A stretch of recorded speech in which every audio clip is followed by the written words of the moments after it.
Buen día a todos. Nosotros somos el equipo número 2 y del tema que vamos a hablar en esta presentación es discapacidad motriz por lesión medular. Bien, comencemos por su definición.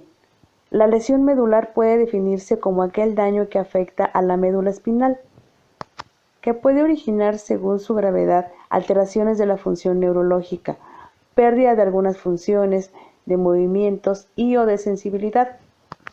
Normalmente estas pérdidas se presentan por debajo del nivel de la lesión. Según su clasificación, las lesiones medulares pueden ser de origen traumático y no traumático.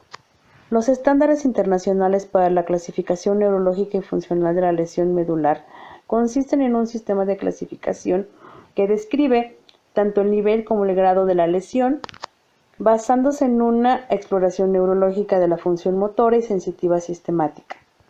Esta clasificación se conoce como la escala de medición de la discapacidad de la Asociación Americana de Lesión Medular, ASIA, o escala de Asia. Ahora hablaremos de su etiología.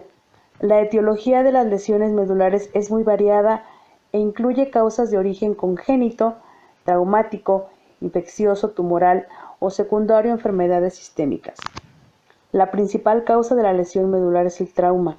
Esta se encuentra asociada a accidentes de tránsito deportivos, laborales, caídas de altura, heridas por arma de fuego, entre otras.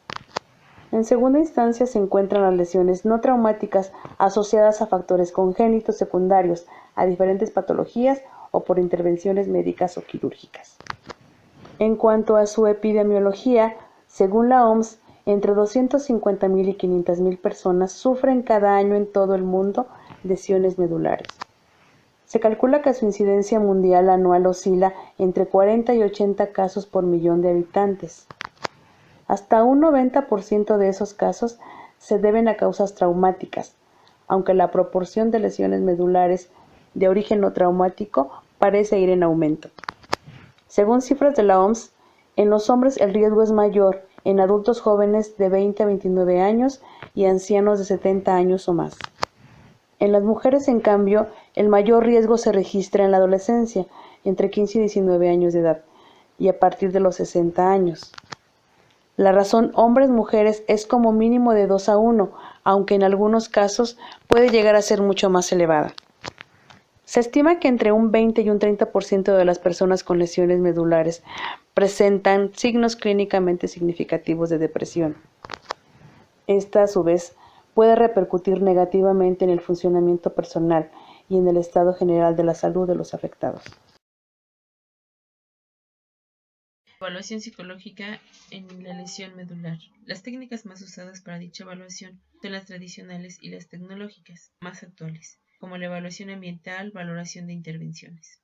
Las técnicas clásicas se manejan escalas de Wechsler, el MMPI, mejor conocido como Inventario Multifacético de Personalidad de Minnesota, dibujo de la figura humana, conocido por sus siglas DAP, cuya utilización está ampliamente difundida como un instrumento adecuado, eficaz, único e insustituible para el diagnóstico del impacto de las discapacidades y para la selección de los pacientes que necesitan tratamiento psicológico debido a una inadecuada adaptación. Es donde el psicólogo se presenta para la elaboración y planificación de una intervención psicológica para la mejora del paciente en el control del neurotismo, el afrontamiento y la depresión. Con la evaluación EMLM, escala multidimensional de evaluación de lesiones medulares de agudo. Esta evaluación consta de instrumentos que permiten la evaluación global, incluyendo datos clínicos, médicos y funcionalidad, como también los de fisioterapia, las actividades que realiza en su vida diaria. El cuestionario de estrategias de afrontamiento actuales y el cuestionario de remuneración de estrategias de afrontamiento. Estos se utilizan para evaluar el afrontamiento del paciente con la discapacidad que ahora lo rodea.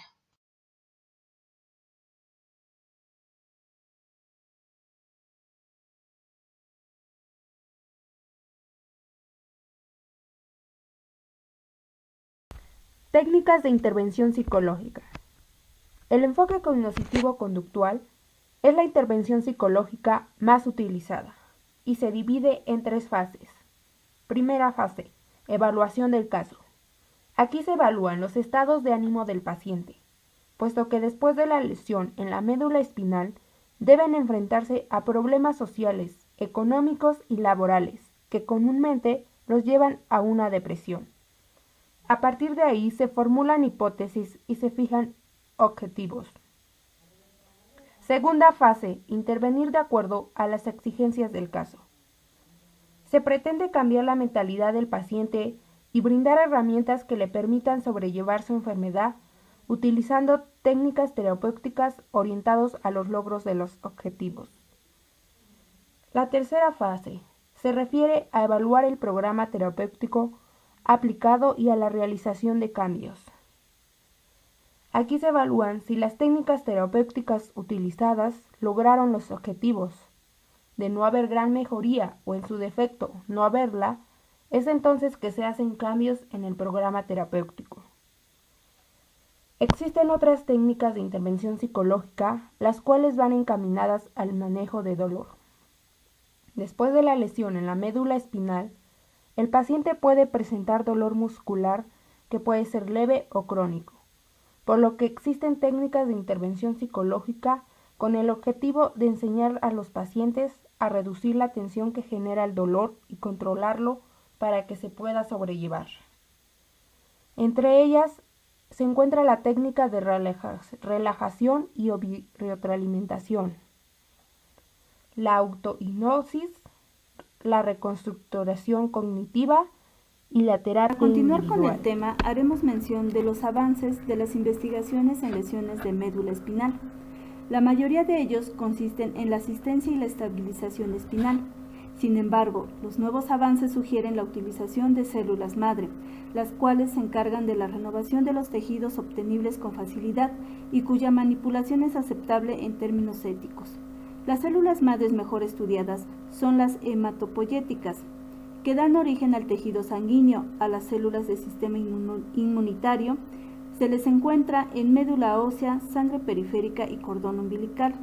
Son capaces de autorreplicarse y diferenciarse en varios tipos de células especializadas.